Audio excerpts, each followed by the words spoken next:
Halo teman-teman, kembali lagi di channel analisis laporan keuangan oleh Edwin. Oke, di video kali ini kita mau bahas saham BRPT, Barita Pasifik Tbk. Ya, gitu. Ini salah satu saham yang populer ya semenjak IPO gitu ya, termasuk salah satu yang populer gitu. Jadi saya tertarik untuk bahas si BRPT ini gitu ya. Oke, sebelum dimulai, seperti biasa ya, kita disclaimer dulu gitu ya. Jadi materi ini, video ini disusun oleh saya sendiri, Edwin, untuk tujuan berbagi wawasan, berbagi ilmu, berbagi pengalaman dari sudut pandang saya pribadi seputar analisis laporan keuangan dan investasi saham. Jadi konten ini bukan merupakan rekomendasi investasi ya teman-teman ya, tidak untuk sebagai ajakan untuk beli, jual, atau hold suatu saham gitu. Jadi segala keputusan investasi sepenuhnya tanggung jawab Anda masing-masing, tanggung jawab teman-teman masing-masing ya. Jadi disarankan untuk riset mandiri, analisis lebih mendalam, dan kalau diperlukan konsultasi dengan penasihat keuangan yang profesional. Oke ya. Nah, jadi biasanya dalam saya memilih suatu perusahaan gitu di bursa efek gitu, karena ada banyak ya gitu, saya akan selalu mencari 3 kriteria utama saham gitu ya. 3 kriteria ini adalah yang saya amati, yang saya saya susun gitu ya dari saya kenal saham gitu ya sampai sekarang gitu. Yang saya lakukan ini adalah, yang saya biasa lakukan gitu ya dari 2016 sampai sekarang gitu ya. Jadi ada 3 kriteria utama dalam menilai suatu saham gitu ya. Jadi gini, apa yang saya jelaskan di sini analisis laporan keuangan ini berlaku nggak cuma untuk di perusahaan TBK saja, tapi teman-teman kalau memang, mau, analisis laporan keuangan luar negeri atau mau internal gitu ya, teman-teman punya perusahaan, ini bisa dijadikan juga referensi gitu, bagaimana cara saya membaca dan memahami, satu laporan keuangan, gitu ya. Nah, tadi apa aja sih 3 kriteria utama itu? Yang pertama, itu perusahaan yang membagikan dividen, gitu ya. Kenapa sih dividen ini penting gitu ya? Dividen itu angka kunci gitu ya, merupakan ciri khas perusahaan ini sudah matang, sudah matur, sudah terbukti menghasilkan keuntungan, dan keuntungannya dibagikan kepada pemegang saham. Jadi kalau teman-teman punya bisnis sendiri nih, punya perusahaan sendiri, kan teman-teman udah, ya untungnya masuk ke teman-teman ya gitu ya, dapat gaji iya, dan dapat keuntungan juga iya gitu. Tapi kalau misal teman-teman investasi di bursa saham gitu, teman-teman itu kan cuma dapat 2 keuntungan. Yang pertama gitu ya dari capital gain atau kenaikan harga saham, dan yang kedua dividen ini gitu ya. Nah tapi gitu ya, sepengalaman saya gitu, dulu saya juga cukup anti gitu dengan dividen. Saya, agak, waktu dulu tuh fokusnya juga sama seperti teman-teman ya kebanyakan gitu ya, jadi fokusnya pada capital gain. Tapi ternyata itu, cukup melelahkan gitu ya, dan itu, akan menjadi kurang komprehensif gitu ya, sedangkan kita ini kan membeli perusahaan gitu ya, mindset kita harus benar dulu gitu. Kita membeli perusahaan, ya carilah perusahaan yang baik gitu. Salah satunya dengan bagikan dividen gitu ya. Nah, jadi gitu ya, dividen ini dapat dari mana? Dividen ini dapat dari perusahaan gitu ya, perusahaan yang jelas-jelas harus punya kondisi bisnisnya yang sehat gitu ya. Jadi kalau kondisi bisnisnya lagi sakit-sakit gitu ya, misalnya utangnya terlalu besar, nggak punya uang kas, nggak akan bisa bagi dividen gitu. Jadi, gimana sih kita tahu gitu ya, suatu perusahaan ini punya kondisi bisnis yang sehat? Ya dari laporan keuangannya gitu ya. Untuk saya gitu, saya sih lihat yang objektif saja. Saya melihat, menganalisis apa yang ada di depan mata, apa yang bisa dihitung gitu ya. Jadi nggak pakai asumsi-asumsi seperti proyeksi gitu ya, atau kata orang, enggak, saya harus lihat dulu laporan keuangannya aja yang gampang gitu. Jadi memang untuk analisis laporan keuangan ini adalah bagian dari analisis fundamental gitu. Saya pakai analisis fundamental nggak, pakai tapi laporan keuangannya aja yang utama gitu. Saya nggak kurang begitu maksudnya pakai misalnya ini, prospek bisnisnya kayak enggak, saya nggak pakai kayak gitu. Saya nggak gitu peduli gitu ya, saya nggak ngerti bisnisnya apa gitu, karena terlalu rumit gitu, Anda harus paham regulasinya, cara kerjanya, pusing gitu ya. Jadi yang simpel itu, pahami saja gitu ya laporan keuangannya, cara kerja gitu, laporan keuangannya seperti apa, dan cara Anda memahaminya gitu. Interpretasinya jadi Anda bisa langsung dapat, "Oh ini perusahaan yang bagus, oh ini perusahaan yang buruk." Gitu, gitu. Dan yang saya mau sharing-kan itu ya ini, bagaimana cara saya memahami laporan keuangan ala saya sendiri gitu ya, cara saya sendiri. Nah, jadi jika untuk di bursa gitu ya, ketika teman-teman udah dapat nih bisnis yang sehat, udah bagi dividen, jangan lupa Anda itu harus membeli di bawah nilai wajar gitu ya. Kalau enggak nanti Anda akan mengalami capital loss gitu, Anda beli terlalu mahal gitu. Nanti akan seperti orang-orang kebanyakan umumnya, investor-investor pemula akan, curhat gitu ya di media sosial, "Aduh saya beli kemahalan," gitu ya. harganya turun terus, gimana nih, kenapa nih perusahaan ini jelek sekali gitu ya, gitu. Padahal itu salah salah masing-masing gitu, kenapa Anda membeli terlalu mahal gitu. Akan berbeda cerita kalau Anda membeli suatu saham di suatu, level harga, itu tapi perusahaannya sehat nih, perusahaan bagus tapi harganya turun terus. Nah itu kita bisa lihat lebih lanjut gitu, kenapa? Apakah sentimen jangka pendek kah gitu ya, ataukah memang ada hal lain gitu, atau mungkin, ya digerakkan oleh market maker gitu ya, itu Anda bisa lihat gitu. Tapi selama kondisi bisnisnya sehat dan ada dividen dan Anda membelinya under value, tenang aja gitu ya. Anda bisa tenang kok, bisa tidur dengan nyenyak gitu. Nah, jadi sebelum teman-teman investasi gitu ya, sebelum Anda membeli, memencet tombol buy gitu, tolong tolong gunakan akal sehat Anda. Please use your common sense gitu ya, harus masuk akal segala sesuatunya gitu. Nah, jadi tadi sudah disinggung ya tadi tentang value gitu. Jadi memang yang saya gunakan prinsip pendekatan itu memang menggunakan konsep value investing gitu ya. Jadi saya akan membeli pada saat harganya, tepatnya PBV-nya ya harus kurang dari satu. Karena value yang saya gunakan ini ya intrinsic value-nya ya sama dengan satu gitu. Jadi misalnya ketika PBV-nya 0,4, 0,5 kalau memang sahamnya bagus dan cocok, misal ya, misal saja itu ya belinya di 0,4 gitu, 0,6, ya beli saja, dicicil aja beli. Nanti saya akan memiliki margin of safety yang cukup tebal gitu ya. Jadi kalau penurunan saham, ya saya nggak begitu takut karena saya sudah membeli jauh di bawah nilai wajarnya gitu. Gitu. Jadi jangan takut. Tapi kalau Anda malah membelinya di atas gitu ya, harganya di berapa gitu, Anda membelinya di atas, ya Anda nggak akan tenang gitu ya, terlalu mahal gitu. Tapi tentu untuk menilai intrinsic value ini ada banyak metode. Yang saya gunakan yang simpel aja, yang PBV aja lah gitu ya. Ini saya udah dari 2016 sampai sekarang gitu.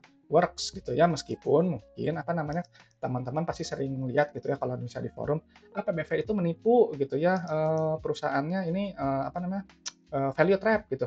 Belum tentu, Anda jangan-jangan belum memahami gitu ya, takutnya belum memahami si isi perusahaan gitu. Jadi, apakah PBV kurang dari satu murah? Belum tentu, belum tentu. Anda harus lihat dulu sendiri gitu. Tapi dengan 3 kriteria utama ini nih, terutama yang bagi dividen dan kondisi bisnis sehat, setidaknya Anda bisa lepas dari yang namanya value trap itu, bisa menghindari lah gitu ya, bisa menghindari, pasti pasti bisa menghindari gitu.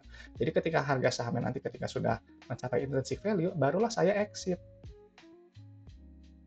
gitu. Jadi saya nggak cari saham yang multi bagger yang untungnya ratusan persen, ribuan persen gitu ya. Ya itu kalau dapat sih bonus gitu ya, bersyukur. Tapi kalau yang cukup aja, yang wajar-wajar aja lah.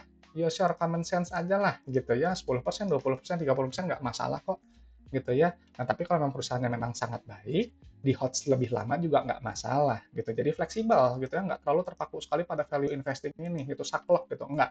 Simpel aja, mengalir saja gitu. Nah, jadi prinsipnya apa gitu ya? Saya gitu ya, teman-teman gitu harus sabar gitu ya.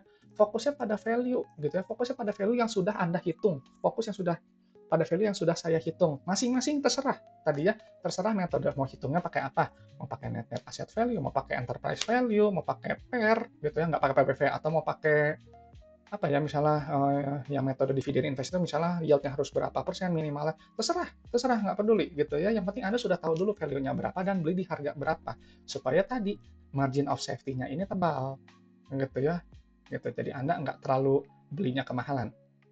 Nah, dan orientasinya jangka panjang ini yang selalu dilupakan gitu ya oleh orang-orang gitu. Jadi pada saat Anda berinvestasi, teman-teman melihat mungkin iklan iklan investasi suka dilupakan ini nih orientasi jangka panjangnya gitu. Karena kesannya lebih ya saya setuju sih memang kalau untuk trading itu memang menarik gitu jangka pendek gitu.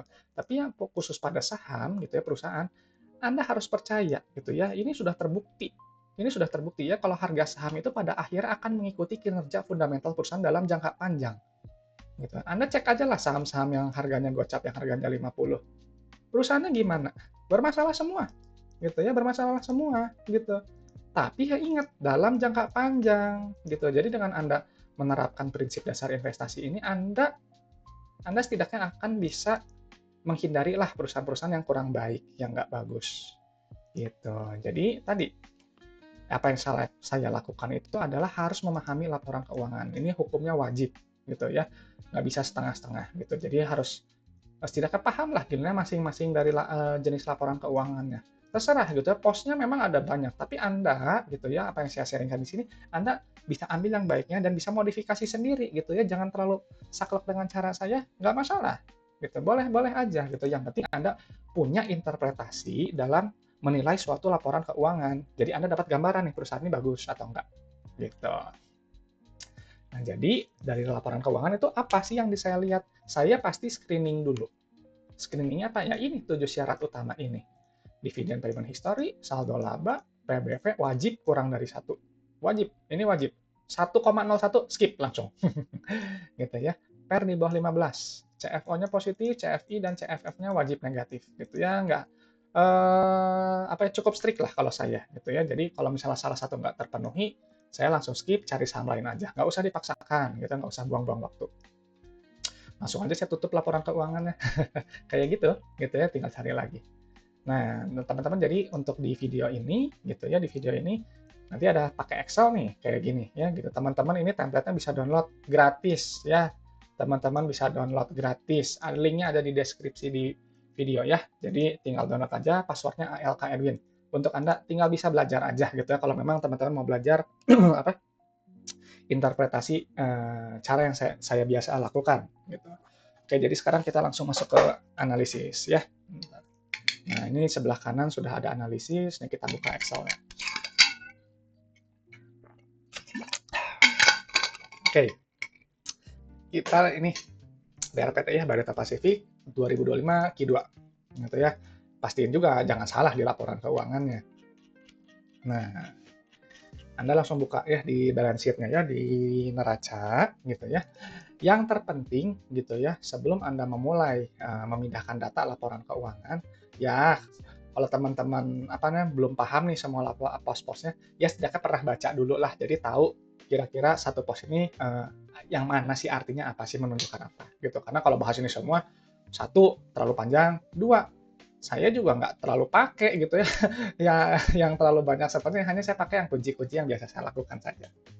Oke, jadi cek dulu nih ya, udah benar gitu ya kuartal tahunnya, cek dulu satuannya apa, ini ribuan USD. Jadi pastikan satuannya juga sudah dikalikan ribuan USD dengan dikali dengan kurs yang pada tanggal sekian nih, 30 Juni 2025. Ini ya, teman-teman, ini aja langsung aja. Pindahin aja angkanya ini. Gitu ya, samain aja gitu. Nah, lalu teman-teman tadi checklistnya apa aja? Ada 7. Yang pertama ada dividend payment history gitu ya. Jadi Anda gitu ya teman-teman cek, cari datanya gitu ya di search engine apapun, cari aja, cari setidaknya 3 tahun terakhir tidak terputus ya, 3 tahun terakhir berturut-turut membagikan dividen gitu. Nah, ini untuk yang BRPT ini saya sudah temukan gitu, saya sudah kumpulin datanya ya. Ternyata tahun ini saya tadi baru baca juga beritanya gitu ya, kalau tahun ini ya memang BRPT nggak bagi dividen gitu. Tapi 2 tahun lalu bagi dividen 2024 2023 gitu ya. Jadi akan ada kecenderungan juga payment date-nya sama. Jadi Anda tinggal cari aja yang tanggalnya berdekatan gitu ya, ada nggak bagi dividen gitu. Nah, untuk BRPT ini nggak ada bagi dividen untuk tahun ini. Jadi otomatis sudah nggak lolos screening ya. Jadi dividen payment history-nya X saja, nggak masuk kriteria. Kalau kayak gini gimana? Ya udah, kalau saja laporan keuangannya cari saham lain gitu. Tapi kan ini kan kita mau ini ya belajar laporan keuangan ya, analisis gitu. Kalau BRPT itu kayak gimana? Jadi ya ini udah pastilah saya skip. Oke, masuk ke kastara kas ya. Nilainya yang ini. Apa sih kastara kas itu gitu ya? Kastara kas itu adalah uang yang berada di dalam dompet perusahaan gitu ya. Gampangnya sih Anda punya dompet masing-masing kan. Nah, itu uang yang ada di dalam dompet Anda gitu, termasuk kartu debit Anda, saldonya ada di dalam situ, itu adalah isi dari kas dan setara kas ini gitu ya. Kas setara kas ini akan digunakan untuk 3 fungsi, yaitu fungsi operasi, investasi, dan pendanaan gitu ya. Operasi itu seperti apa? Ya misalnya Anda ini beli bakso, beli kopi gitu ya. Atau misalnya Anda jual sesuatu gitu ya, jual barang gitu ya. Lalu Anda terima pembayarannya. Nah, seperti itu. Kalau investasi apa? Ya Anda ini aja, beli ya katakanlah beli saham gitu ya, beli obligasi gitu, itu kan investasi, gitu. Kalau misalnya pendanaan apa? Ya ini kaitannya dengan pinjaman gitu. Simpelnya mah pinjaman aja ke bank gitu, pinjaman dengan bunga gitu aja, nggak usah yang pusing-pusing gitu. Memang ada banyak ya, ada beban via obligasi, DLL gitu, enggak yang simpel aja lah, udah ya. Kenapa gitu ya, kenapa saya menganjurkan gitu memahami laporan keuangan ini dengan sederhana gitu ya, karena sebenarnya untuk memahami laporan keuangan ini nggak perlu Anda sangat pintar gitu. Gunakan saja akal sehat gitu bagaimana cara bisnis itu bekerja. Cukup sampai situ, gitu ya. Jadi nggak terlalu rumit gitu dengan istilah-istilah ini. Ya, nanti istilah-istilah ini nanti teman-teman explore sendiri aja, baca gitu di textbook, di internet, baca aja lah, asal tahu aja gitu. Nah, ini kasnya sudah ya, sudah ada gitu ya. Kas ini penting untuk perusahaan, kenapa? Ya tadi, perusahaan kan harus bayar utang, bayar operasional, bayar gaji lah, beli mobil atau gedung untuk ekspansi gitu ya. Ini penting sekali gitu ya. Orang semua semua pihak gitu ya pasti akan menilai isi dompetnya dulu gitu. Termasuk Anda kan, Anda juga lihat mungkin teman Anda gitu kan pasti lihat dulu nih dompetnya berapa gitu kan. Sama lah gitu kayak perusahaan kita lihat dulu dompetnya banyak atau enggak gitu. Karena nanti ini ada kaitan dengan nanti laporan arus kas. Ya. Oke, loncat langsung gitu ya. Liabilitasnya skip aja. Kalau saya sih di skip. Langsung ke bagian ekuitas. Nah, ini di ekuitas nih udah ada ya saldo laba yang dicadangkan dan belum dicadangkan gitu. Pindahin dulu aja angkanya, baru nanti saya jelasin ya. Kita pindahin dulu. Berapa itu tadi? 4853, 4293, 10243, 360. Nah, ini udah keluar nih saldo labanya 905.000 kali sekian ya gitu ya. Ya dikali aja lah berapa gitu. Cuma saya akan sebutkan angka yang di sini aja. Apa sih arti saldo laba itu? Saldo laba itu adalah total akumulasi keuntungan yang telah dihasilkan oleh perusahaan sejak perusahaan itu pertama kali berdiri, gitu ya. Jadi teman-teman bisa cek aja nih BRPT ini dia berdiri tahun berapa? Sampai kuartal tahun ini sudah menghasilkan total keuntungan 905.000 di luar dividen yang dibagikan. Artinya apa? Ya artinya terbukti untung, mencetak profit. Gitu. Kalau misalnya rugi terus, nanti nggak ada saldo laba. Pasti nanti adanya akumulasi rugi atau saldo defisit atau defisit istilahnya. Gitu. Jadi kalau misalnya berdiri dari tahun 1980 sampai sekarang saldo labanya negatif, artinya ya dari perusahaan itu ya selalu rugi. Dari 1980 sampai sekarang selalu rugi. Nggak pernah untung. Untung sekali iya, tapi menutup kerugian-kerugian yang sebelum-sebelumnya enggak. Gitu. Makanya ini adalah angka kuncinya. Anda bisa memilih langsung gitu. Oh, perusahaan ini memang terbukti untung. Yang penting positif aja. Gitu ya, positif aja. Gitu. Positif tuh. Oke, berarti ini terbukti untung perusahaan ini. Next langsung ke ekuitas pemilik. Ini gunakan angka yang ini ya. Ini memang saya nggak bahas saham treasury ya. Treasury juga sebenarnya ini salah satu kunci indikator saham bagus. Cuman nantilah ya. Mungkin di video-video berikutnya nanti saya bahas saham treasury ya. Oke, soalnya saya baru tahu ini dia beli saham treasury gitu ya. Jadi yang teman-teman lihat yang di video-video saya itu saya selalu fresh gitu ya. Saya nggak tahu ini dalamnya seperti apa sebenarnya gitu ya. Semuanya fresh kecuali ini aja. Saya sebelum mulai video saya pasti udah kumpulin dulu lah data ininya. Tapi asli beneran saya nggak tahu ini dalamnya seperti apa gitu. Jadi ini baru tahu ya ada dividen. Oh ini nih ya, beli juga saham treasury-nya meningkat. Oke. Oke, ya langsung ke ekuitas pemilik. Nah, ini pakai yang ini. Ekuitas diatribusi kepada pemilik entitas induk ya. Nah, ini nih angkanya. Kalau nggak ada gimana, Pak? Ya ini aja, jumlahkan aja semuanya. Gitu. Jadi pokoknya sampai angka di sebelum ini. KNP, kepentingan non pengendali.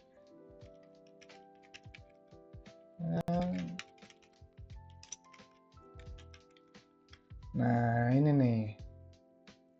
Lihat ya teman-teman ya nih, ini di bawah di sini ada analisis rasio khas saya gitu ya, yang saya gunakan.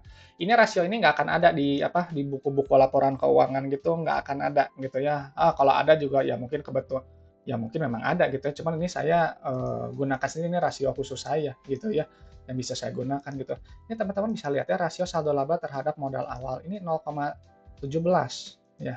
Artinya apa? Nih teman-teman punya modal gitu ya. Gini, ini kenapa saya kasih bintang gitu ya, kasih bintang ini karena ini, ya kan Anda ini ada pos-pos lainnya ini ya, cuman jadi saya menganggapnya ini adalah di luar saldo laba itu adalah modal. Karena komponen dari ekuitas itu cuma 2, ya, modal dan saldo laba, sederhananya gitu. Nah, ini sekarang kita ada rasio ini nih, saldo terhadap modal. Anda bisa lihat teman-teman ya, ini, 0,17 ini artinya apa? Artinya gitu ya, artinya, asumsikan dengan modal 1 triliun, penghasilannya itu hanya 170 sudah mencetak keuntungan itu 170 miliar gitu. Kecil sekali gitu ya, kecil sekali gitu. Bagusnya menurut saya gitu, biasanya saldo labanya ini ya setidaknya satu lah gitu ya, modal 1 triliun, ya sudah untung 1 triliun di luar dividen, artinya sudah balik modal gitu. Atau Anda bisa gunakan juga nih rasio saldo laba terhadap ekuitasnya ini 50% gitu ya. Anda bikin usaha bisnis kopi 500 juta gitu ya, sudah menghasilkan keuntungan 500 juta. Bagus nggak? Bagus ya, sudah balik modal gitu. Terserah uang mau diambil dividen atau enggak, terserah. Tapi kan akumulasinya sudah 500 juta, udah sebanding dengan modal yang Anda keluarkan. Kalau misalnya belum gitu, ya artinya belum untung gitu ya, masih perusahaannya masih berkembang gitu. Jadi bukan jelek, ingat bukan jelek tapi masih berkembang. Belum belum apa ya, belum matang lah gitu ya, belum balik modal. Istilah saya sih begitu. Jadi kalau 0,17 ini ya asumsikan saja Anda modal 1 miliar gitu ya, baru menghasilkan keuntungan total dari pertama kali mulai bisnis itu 170 juta. Ya gitu aja, masih jauh ya. Jadi ini masih berkembang lah BRPT ini di mata saya. Oke, lanjut ya. Jadi udah sampai situ aja tuh. PBV-nya langsung keluar. Mana nih PBV? Nah, ini. Nah ini nih PBV. 5,67 sangat-sangat premium ya. Jauh sekali 5 kali lebih tinggi gitu. Saya kan cari PBV kurang dari 1. Jadi ini tidak memenuhi syarat. Skip saja kemahalan gitu ya. Tapi Pak harganya naik terus, nggak peduli, saya nggak peduli mau harganya naik terus mau sampai 10.000, 20.000, saya nggak peduli. Saya hanya membeli yang PBV-nya kurang dari 1 gitu ya. Saya nggak mau ikut-ikutan dan nggak tertarik juga gitu ya. Ya silahkan aja teman-teman boleh kok misalnya ikut beli gitu. Cuman kalau saya sih nggak ya gitu. Oke, sekarang masuk ke laporan laba rugi. Nah ini laporan laba rugi ya. Yang terpenting adalah 3 angka kunci nih ya, revenue, COGS, dan gross profit. Salah. Revenue dikurangi COGS jadinya gross profit gitu. Nah, terakhirnya kan inti dari laporan laba rugi ini adalah nanti laba bersih. Gitu ya. Jadi pindahkan saja pendapatannya berapa. Nih, mengalami kenaikan nih bagus nih. Pendapatan yang meningkat artinya apa? Barang atau jasanya sangat dibutuhkan gitu ya, bagus. Gitu ya, meningkat. Kalau meningkat terus kan artinya semakin banyak orang menggunakan atau membeli jasanya, membeli jasa atau barangnya. Gitu. Nah, ini laba kotornya turun ya. Jadi meskipun dia naik besar nih pendapatan tapi gross profitnya turun jauh nih. Ininya naik, ini nih. Kasihan nih bebannya. Bebannya naik sekali nih. Itu bebannya apa ya? Anda cek aja di CAL kan ya. Gitu. Kasihan juga ya ininya. Berapa nih GPM? Wah, GPM cuma 4 ini. Cuman apa? Cuman 4% gitu ya. Cara performa sih ini kecil sekali ya. Langsung aja lah ke laba bersih. Nah, ini nih laba bersihnya mana? Nah, gunakan ini. Pemilik entitas induk ya, yang ini. 539. Nah, ini unik juga nih ya. Laba bersihnya kok naik ya. Gitu ya kan biasanya laba bruto itu dikurangi-kurangi baru laba bersihnya lebih kecil gitu. Tapi kalau naik ini dari mana nih? Teman-teman harus ngecek. Gitu ya. Ngeceknya dari mana? Nah, ini nih. Oh, ini keuntungan dan kerugian lain-lain bersih. Wah, ini. Gitu ya, kalau saya, ini ya Anda bisa cek nanti di 31 ya nih, di CAL kan nomor 31-nya. Kalau saya sih nggak suka ya yang kayak gini. Kalau lain-lain bersih, itu dari mana gitu ya? Apakah benar-benar murni operasional atau yang lain gitu ya? Jadi ini secara operasional sih, secara profitabilitas nggak menarik ya. Kalau buat saya gitu nggak menarik gitu. PR berapa? PR 11. Ya oke sih, masih dikurang dari 15 ya, masih relatif murah. Cuman ini kenapa ya ini keuntungannya ya gitu ya. Cuma saya nggak mau cek lah, soalnya nggak ini udah nggak memenuhi syarat gitu. Saya nggak mau habis waktu lah ya. Nanti teman-teman aja cek aja ya, cek aja di bawah. Oke, jadi inti dari laporan keuangan ini apa laporan laba rugi ya ini net profit gitu. Perusahaan ini menghasilkan berapa gitu ya. Tuh. Gitu ya, kalau semakin dia besar net profit itu ya semakin baik gitu ya. Tapi ingat net profit itu bukanlah segalanya. Apakah yang ya semua yang dilaba rugi ini adalah bukan segalanya karena ini harus di cross check gitu ya, divalidasi oleh di laporan arus kas yang sekarang mau kita bahas. Nah, ini nih arus kasnya gitu ya. Jadi memang ada perbedaan pencatatan. Yang satu kalau laba rugi ini akrual. Jadi pendapatannya diakui dulu. Uang kasnya nanti. Ibarat kayak Anda punya perusahaan gitu ya, Anda berhasil katakanlah menjual barang gitu ya, 100 juta. Ditulis di pendapatan nih 100 juta. Tapi customer belum bayar. Bayar baru DP aja lah 50 juta. Nah, Anda baru ditulis kasnya 50 juta, tapi di sininya 100 juta. Jadi Anda harus memvalidasi ini, kas yang diterima dengan pendapatan, gitu ya. Jangan terlalu jomplang. Kalau jomplang itu bahaya, piutang semakin besar, gitu ya. Sulit sekali kan menagih utang itu. Gitu. Logika aja, ini semua logika kok, gitu ya. Semuanya logika aja, gitu ya. Jadi Anda cross check di sini. Nah, keluar loh. Nah, ini nih, ya nih, ini 84% nih. Saya kurang suka ya kalau kalau nilainya di bawah 90%. Jadi ini agak jauh. Ini ya, ini berarti secara manajemen apa? Manajemen piutang usaha ya, manajemen uang kas menurut saya ini kurang bagus. Ya, kurang bagus karena ya di bawah 90-95% nih jomplang. Skip sih saya kalau udah angkanya segini. Gitu ya. Nah, gitu. Jadi kita lihat sekarang di operasinya. Oh, tuh operasinya aja negatif. Operasinya negatif artinya apa? Secara sehari-harinya menutup operasional aja nggak bisa. Gitu ya. Rugi dia gitu ya. Anda bayar karyawan gitu udah punya kafe capek-capek jualan banyak makanan minuman operasionalnya apa bayar gaji Anda nggak dapat apa rugi gitu ya. Alhasil apa nanti mungkin Anda pasti pinjam ke bank kalau nggak ya Anda suntik modal. Sekarang kita cek ke investasinya. Jadi yang bagus itu kalau ini positif ya, operasionalnya bagus menghasilkan uang kas gitu ya. Uang kasnya untuk apa? Ya ini, untuk nanti ekspansi dan untuk bayar utang gitu. Kalau ini negatif ini ya Anda suntik modal atau enggak menjual investasi yang Anda dipunya gitu ya. Nah, kita lihat nih di sini sekarang investasi. Nah, ini perusahaan masih oke lah, masih bagusnya masih ekspansi ya karena sih nilainya negatif. Jadi kalau investasi nilainya negatif, itu bagus. Karena perusahaan kan dia ekspansi, bisa mengharapkan keuntungan lebih besar. Gitu. Ini CFO-nya negatif. Refleks saya buat saya ya. Itu salah satu yang refleks. Nah, sekarang CFF. Nah, ini kelihatan nih. Ini udah bukti nih. Bukti ya. Nih, saya jelasin nih. Lihat nih. Op, kalau pendanaan nilainya positif, artinya perusahaan meminjam ke bank, gitu ya. Nah itu benar nih, penerimaan utang bank jangka panjang. Kalau ada penerimaan utang bank berarti ada bayar ada bayar bunga, beban bunga yang harus dibayar.